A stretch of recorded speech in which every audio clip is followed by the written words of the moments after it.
আসসালামু আলাইকুম প্রিয় বন্ধুগণ, আপনারা সবাই কেমন আছেন? আজকে অসম্ভব মজার দুইটা ভর্তা তৈরি করে নিলাম।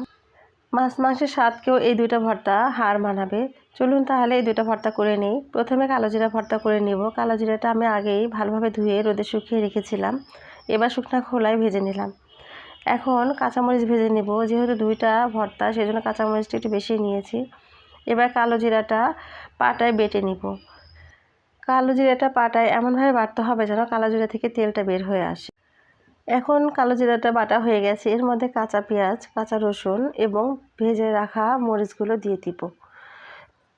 সেই সাথে স্বাদমতো লবণ দিয়ে দিলাম। এবার সবগুলো উপকরণ একসাথে পাটায় বেটে নিব। এখানে এক্সট্রা কোনো তেল দেওয়ার দরকার নাই, কারণ এই কালো জিরা থেকে যে তেলটা উঠে আসবে এটাই অনেক স্বাদ লাগবে। এই তো খুব সহজেই তৈরি হয়ে গেল কালো জিরা ভর্তা। এবার আরেকটি ভর্তা করে নিব। এখানে কিছু আলু ছিলে কেটে নিয়েছি। এবার কিছুটা পানি দিয়ে আলুটা সিদ্ধ করে নিব।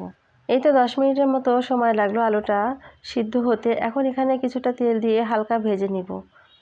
হালকা ভেজে নেওয়ার পরে এবার আলুগুলো পাটায় নিয়ে নিব। যেহেতু কালো জিরা ভর্তা করেছি ওই পাটাতে এই ভর্তাটাও করে নিব।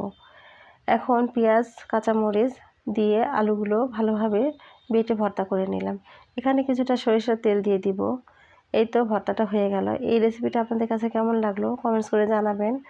আজকের মতো এ পর্যন্ত। সবাই ভালো থাকবেন, সুস্থ থাকবেন। আল্লাহ হাফেজ।